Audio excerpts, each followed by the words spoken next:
Greetings. Should I put a little more growl into it? Okay, I came back to, we spent 48 hours making puppets. Making and breaking hearts, Ellinger. It's not that kind of podcast. On a practical level, I have to remember what I was saying on a practical level. We should have a safe word. Armageddon! I guess we're maybe semi-proud of that. Welcome to Hide and Create, your online writing workshop.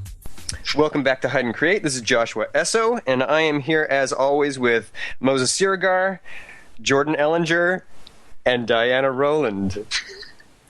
Nothing? Good.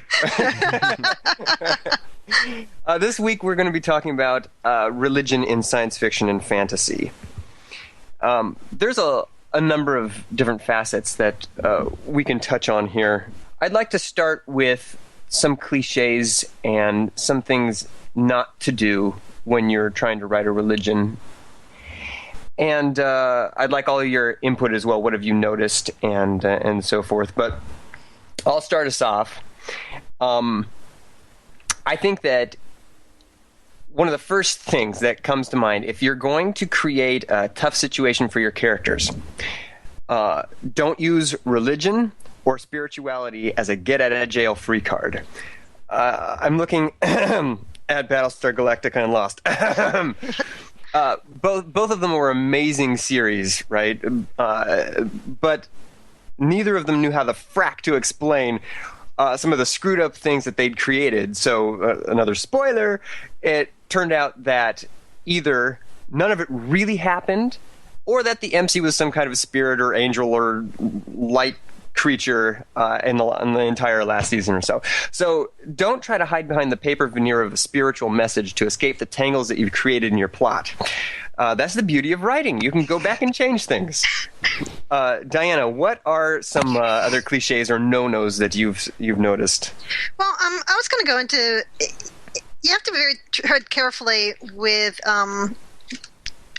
playing anything with existing religions, because boy, you're going to piss people off unless it is something that you are very, very familiar with, whether it's your culture or something like that. And this gets into writing the other and that sort of thing. But I think a pitfall is when someone takes an existing religion, kind of changes the color of it a little bit and, changes the shape teensy bit and then says, this is the religion of this place, and then either glorify it or vilify it. And I think either way lies madness. So if you're going to make a religion, start from scratch, basically. Figure out why on earth this religion would come up. Was there a major event that led to it?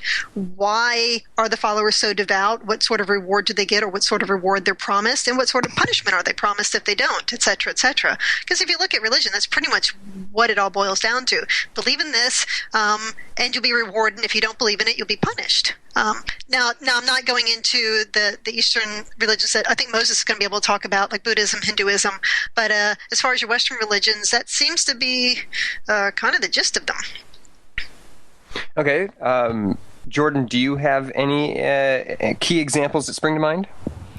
Well, I think that one thing that I've kind of noticed about religions in general in fiction is that they always involve men in robes and altars. Right? That's right.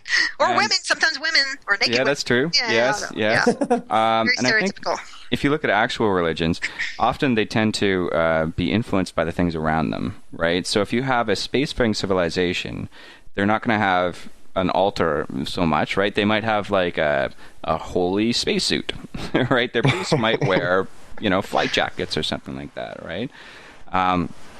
Also, religions tend to borrow from other religions around them, is previous religions and stuff. So you can add authenticity to your space religion by figuring out what the religion of your people might have been before this religion came around, and then bring some of that other religion in. Right? Again, you don't want to upset people, like Diana was mentioning, right? So, I don't know if you want a spacesuit hanging on a cross, although that's cool imagery. I don't know. And finally, if you look at existing religions always take about 200 or 300 years to become accepted, right? Before then, they're cults. After that, they're actual religions. Like if you look at Mormonism, for example, right? There are still a lot of people in the United States that believe that Mormonism is a cult, right? Even though I would say that the vast majority of people accept it as a religion. And that is a religion that's about 200 to 300 years old, right? Newer religions are I don't think you can name a newer religion that has become accepted and is not called a cult, right? So keep that in mind when you're designing your religion as well. If it's under 200 to 300 years old, it's probably regarded by the rest of the world as a cult. And to go back to your Jesus imagery there for a sec, just a note that crucified Jesus imagery out of nowhere, like Matrix or Galactica, again, might not be the best way to go either. I think that's kind of cool, actually, the spacesuit on the cross. That's pretty badass. But you have to have a reason for it. You have to have a reason for it. You have to have a reason. Was it something where some spaceman sacrificed himself to save others on some sort of cross-like thing? I mean, it has to have a reference, or it just has to make sense. Yeah, messianic figures are great, but make them your own. Yeah, exactly. I mean, not necessarily. If you look at like a Christmas tree, for instance, what does that have to do with Christians, right? That's something that was borrowed from a pagan religion, right? So you can have stuff borrowed into your religion via the same process. I agree. Well, I was going to argue that the Christmas tree itself is not a religious symbol. It is a tell that to conservative politicians. I'm just saying it has become a symbol of Christmas, but not necessarily the Christian aspect of Christmas. But we could get into theological arguments about all that. I want to hear from Moses because he was just in the middle of agreeing with me. Sorry. And he's also written messianic figures. That's right. Yeah, no, I think Jordan's point is really good. If you're writing something futuristic, you can bring in a little bit of this or that, and it would make sense, from existing religions. But to the original question about cliches, with Adventures in Sci-Fi Publishing, the other podcast I'm a part of, I remember recording with some of the guys at that show. At least one or two are more religious in nature, and I remember that. And I think Christian is safe to say. So they. Their point of view on science fiction fantasy is often like, religion is so often the bad force, the evil force, the bad guys are the religious type. Like I think to religious people, it's a common sort of error or offense that they see in a lot of science fiction fantasy that, the church people are always the creeps or the instrument of evil. Or that religion is something that humanity will grow out of, right? The future is atheist, right? I've noticed that as well. Sorry, go on, Moses. I didn't mean to. No, I think I'm sure that would offend those people too. Absolutely. So, and so, I wrote a lot about religion in my first book, and I tend to be more of a religious, spiritual orientation sort of person, although, as you guys were saying, it's more of a kind of Eastern orientation. But I've been through almost every religion. I grew up Christian, and I spent a lot of time exploring all these traditions. And so I've kind of come through a personal experience where I think you can gain a lot of wisdom in almost any religious tradition. There are good and bad things about all of them. But I actually focus on the good. Typically, I focus on what I can learn from them and what kind of wisdom there is there. So I think it helps me because I come from a point of view where, like some of these guys that I was talking about, like even when they were talking about my book, they were saying, that, even though religion is problematic in my book, and it is, but there's a respectful treatment of religion. And just yesterday, I was writing a new scene from a very religious character, and it's one asset that I have, that I'm someone who has like a background exploring a lot of things spiritually, that I can write from the point of view of a religious character and hopefully do it well. Hopefully like kind of, it's like we talked a long time ago about writing opposite sex characters. And I was saying, if you're a guy who really doesn't get women in your life, like you just don't tend to like understand or get along very well with women, then just be really careful when you write a female character, because you may fall into some really bad stereotypes. And if you're not someone who kind of thinks in terms of, if you're an atheist and you don't tend to, your thought process, the way you live your life doesn't tend to be so religious or spiritual or whatever, then it is going to be hard for you to write that character authentically, because how do you get inside their head? How do you get in how they think and feel about things when you don't really do that? Well, I'm going to go into that. I'm atheist, but I grew up Christian, and I also went through a great deal of exploration, tried different religions. I've been all the way from evangelical to Wiccan and all that stuff. So I'm going to disagree with you a little bit about that. You can't get into the mindset. I think you, especially if you have a history of growing up in a Christian family, which many atheists have, you can draw on that experience. But even if you don't, it's going to be like writing any other culture. You have to research it carefully. If you don't have that background, you need to be around people who do have various religious outlooks, whether it is extremely evangelical or just quietly spiritual. Because, yes, it's very easy to vilify religions as the bad guy in a story, but that's not the truth of it. Like I said, I'm atheist, but I try and look at the people of how they live their lives, and this whole be kind thing. That's pretty much, I say that's what my religion is be nice to everybody, because I think that's kind of cool.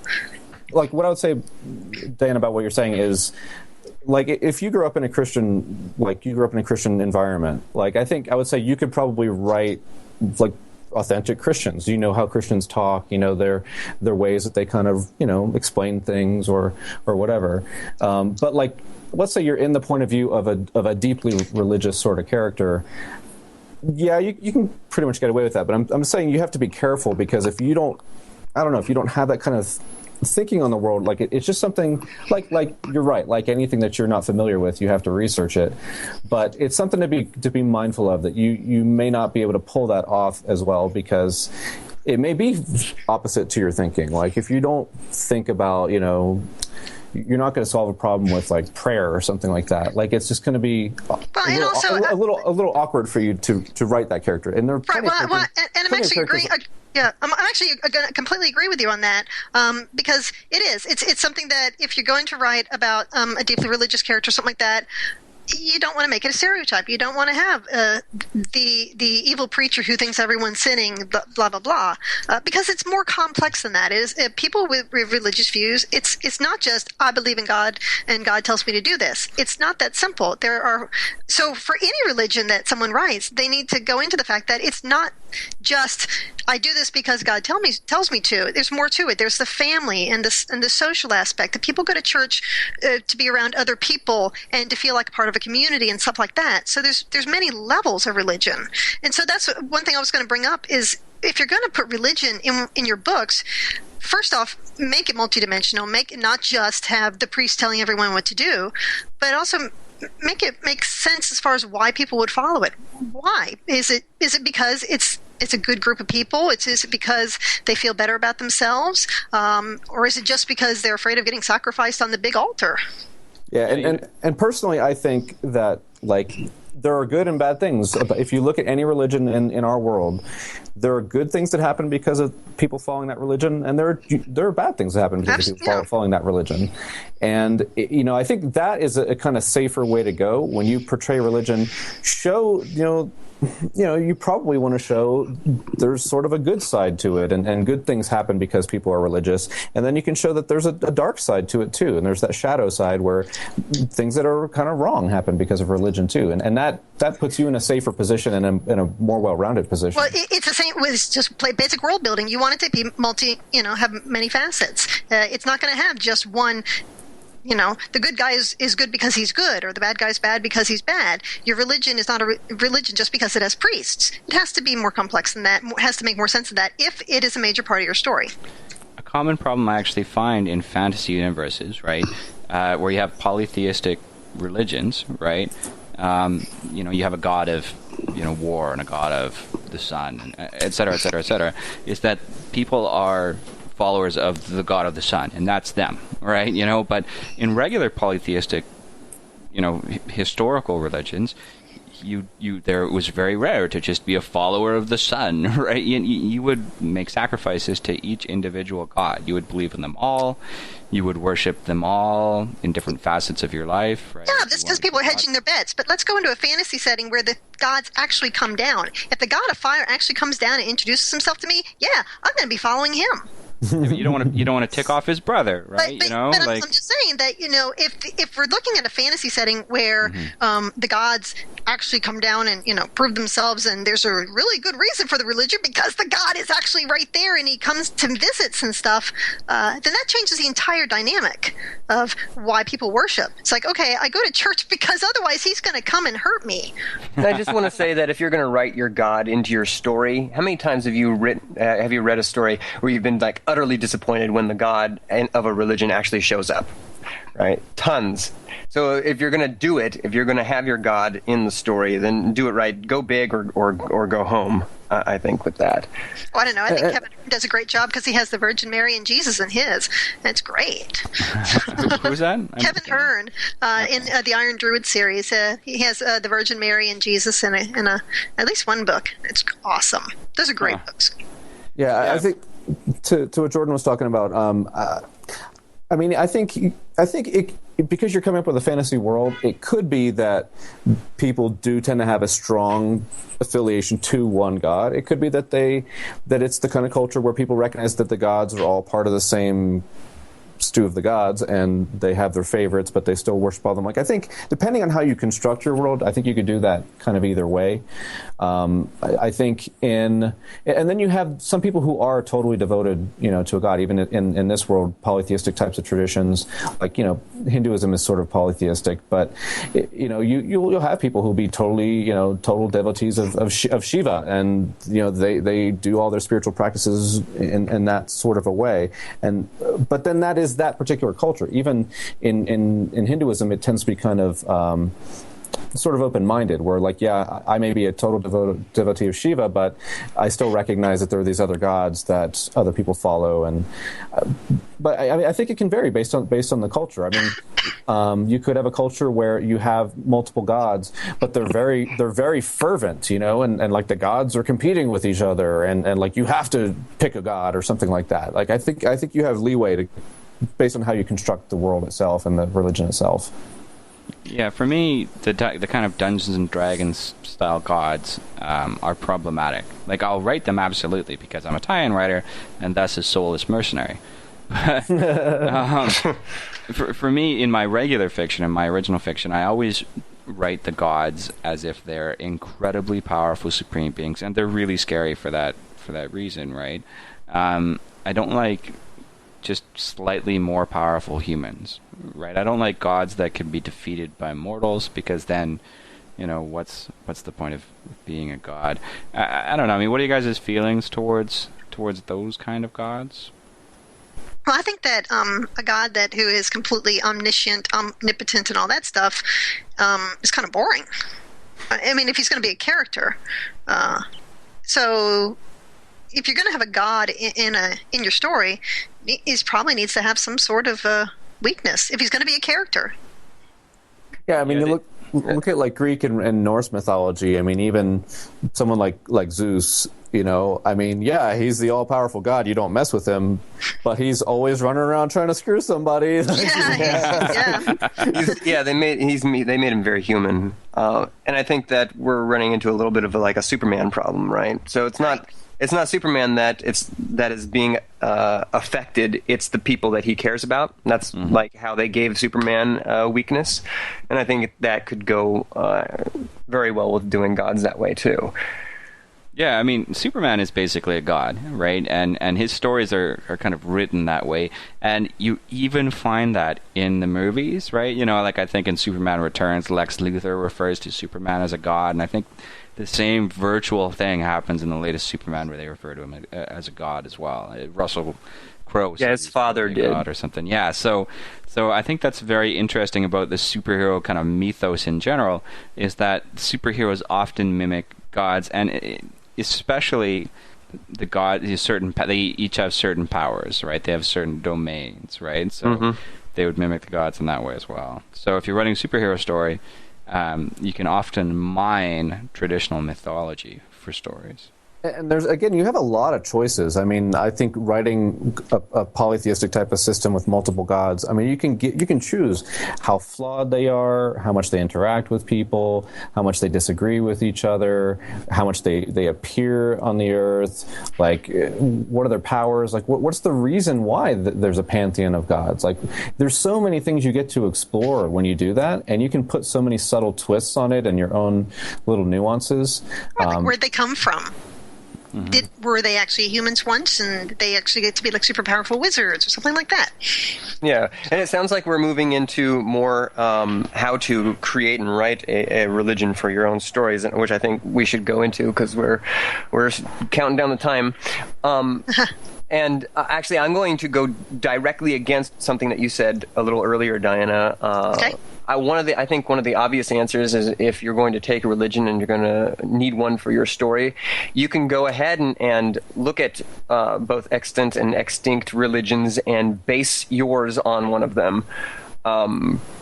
Gods are really the least part of their religion, right? It's really it's about the people, it's the mythology and the rituals that they take part in. Their and how the religion affects their lives. Yeah, their ideas and their values, the taboos, codes of dress and action, how they're organized, their hierarchy.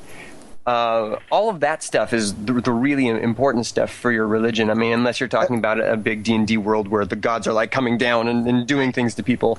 Actually, I was almost going to disagree with her, but I think she said something originally that was like the pivotal, like, 2 words. It was like, you don't just copy a religion and then, like, I forget what you said, but it was like, don't make it either to glorify it or to vilify it. That's it. Like, if you just come up with, I'm going to make something like the Catholic Church and we're going to vilify it, like, or I'm going to come up with something like Christianity and we're going to glorify it, like, then it's kind of stale.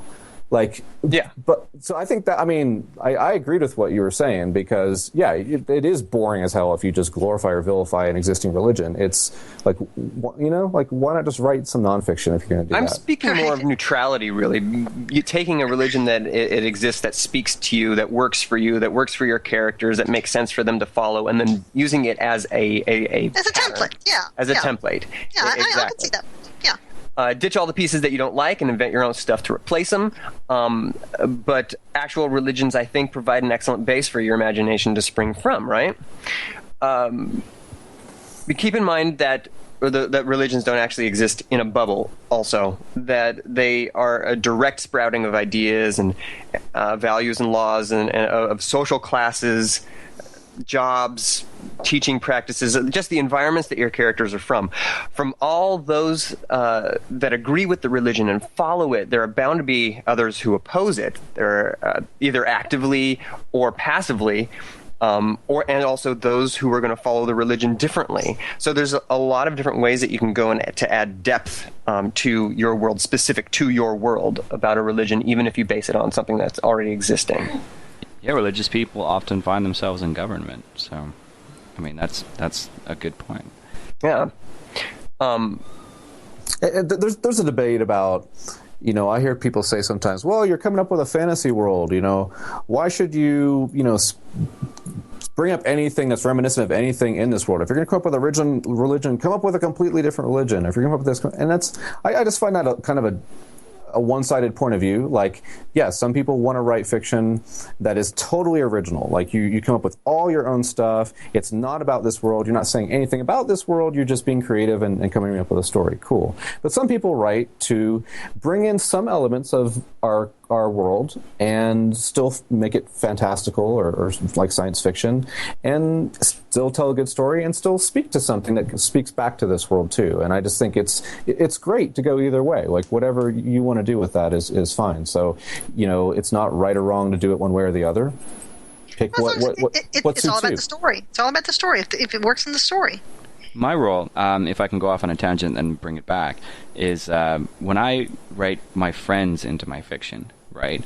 If they are recognizable as my friend, if my friend would recognize themselves, so even if the character looks completely different, but they act like my friend, they would get offended if I vilified that character, right? If that character was an awful human being, but was recognizable as my friend, that would offend them, right? Unless they know you're doing it and approve. Because the evil scientist in my zombie series is an actual person who's has a doctorate in neurobiology, Dr. Christy Cherish, and she's a wonderful woman, and she loves the fact that she's a villain in my series. So, sure, but I mean, so for generally me, speaking, though, I understand your point. If maybe your character doesn't realize that, so your friend doesn't realize they've been brought in, but they read your book later and they're like, oh my god, that's me, and it's a terrible character, right?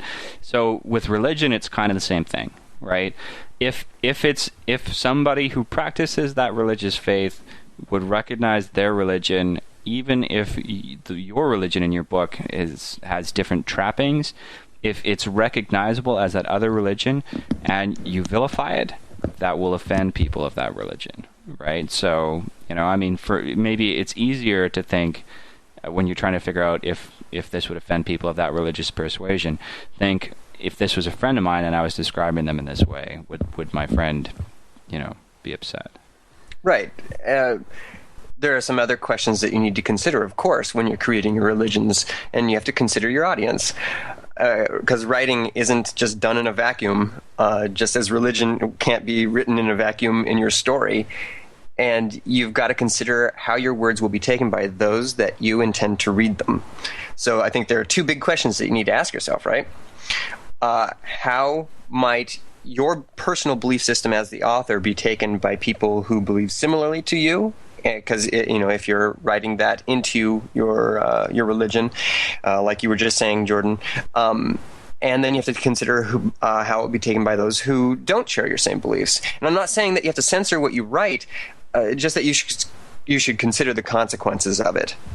And then the second question is, has your story turned into proselytizing? If you start getting that kind of feedback, then my advice would be to tone it down. I mean, there are a few faster ways to turn off your readers than by trying to shove beliefs down their throats. And that goes for religion or politics, too. Oh, yeah, for sure. I wanted to continue talking about actually the steps to take to write a religion. There are more questions that you can ask yourself. And the three biggest questions, I think, that you can ask yourself in helping to create a religion for your story is, where did we come from? What happens when we die? And how should we act while we're here? That's a good point. I like that. That's good. Yeah. If your characters can answer those questions for you, then you have the great basis for a religion. Boom, immediately. And there's other things that you can ask. Who are the religious leaders and how are they organized? That's an important one. What supernatural beings are a part of the belief system? What gods, demons, angels, spirits, whatever. And what role do they play? Are they real? Are they imaginary? How do the people worship? What texts do they follow? What rituals do they practice? Do they go to church every Sunday, for example, like we do here for Christianity? What songs do they sing? And then last, I guess, how or where is the religion taught and where is worship made? Is it oral or is it written? So if you go down a list of questions like these, I think that you can come up with a really good, really detailed new religion for your story. Also figure out where that religion falls on the spectrum of societal influence, right? So from the church, from a theocracy, from where church and state are one, to where religion is dying and actively repressed by science or government or something like that, which is another trope that you have to be careful of, by the way. There's a lot of fodder for great conflict on the societal level. And then, of course, there's where do your characters lie on their spectrum? It's a little like choosing your D&D alignment. Are your characters zealots? Are they faithful to the religion? Are they unbelievers, skeptics, or do they out and out want religion to go away? Are they like religious abolitionists? Again, I think that can create some really great conflict for your story if you want to make your story about that. Let's go to final thoughts. I know that we are running down on time, and I'm tending to ramble here. So, Diana, What are your final thoughts about religion and fiction? I think that if you're going to have a religion in your story, it needs to be like any other part of your world building where it serves a function.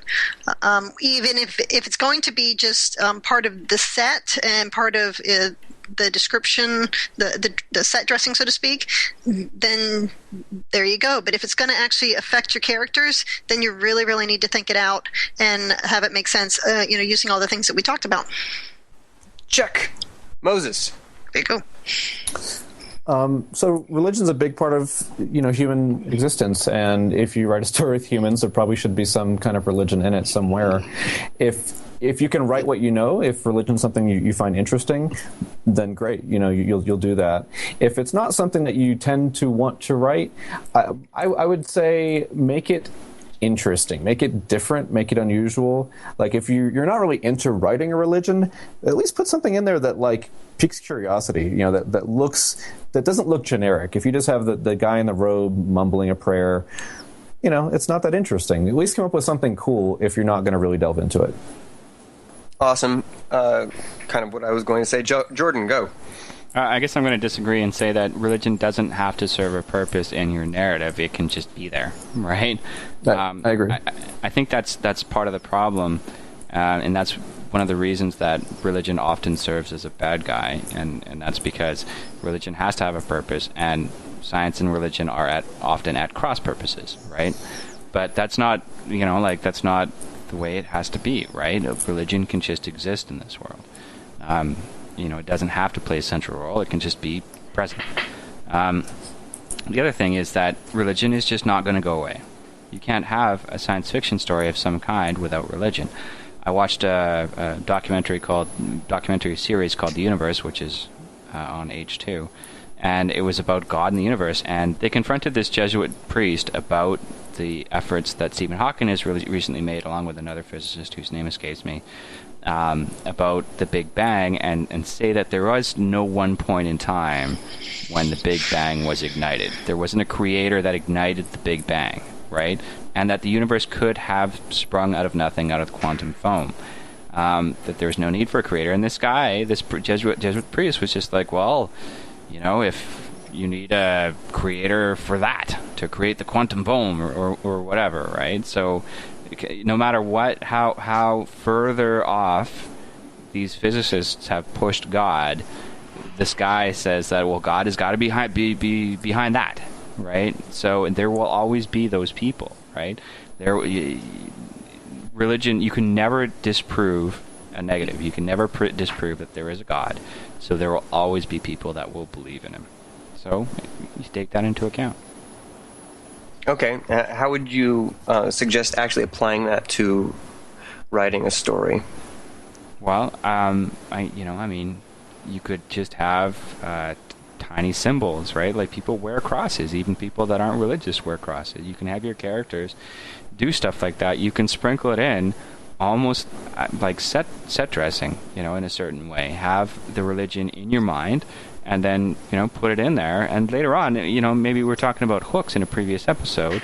Dangling threads is what I think Diana put in there, right? If you develop your religion well enough, that will give you room to actually set stories about that religion later on if you're interested in exploring it. Okay. Josh. Well, like Moses said, actually, a belief system is fairly central to human existence. That doesn't necessarily mean that it has to be religion, though. It can be a governmental or political structure that replaces religion as a central belief. For example, there are others. I just think that writing something that qualifies as a belief system can vastly improve the depth and the believability a culture has. So pick something that you like, make it your own, and give it a try. Also, go Jedi. So that is that for us this week, and we will come back to you next week for a little Star Trek versus Star Wars. See you all later. This has been another episode of Hide and Create. The show is produced by me, Jordan Ellinger. The site is edited by Joshua Essoe, and your co-hosts have been Diana Rowland and Moses Siregar. That music that you're listening to was written by Jason Donnelly. We can be reached at writingpodcastonline.com, where you can ask us questions and suggest topics for future shows. Thank you for listening. Now go hide and create something.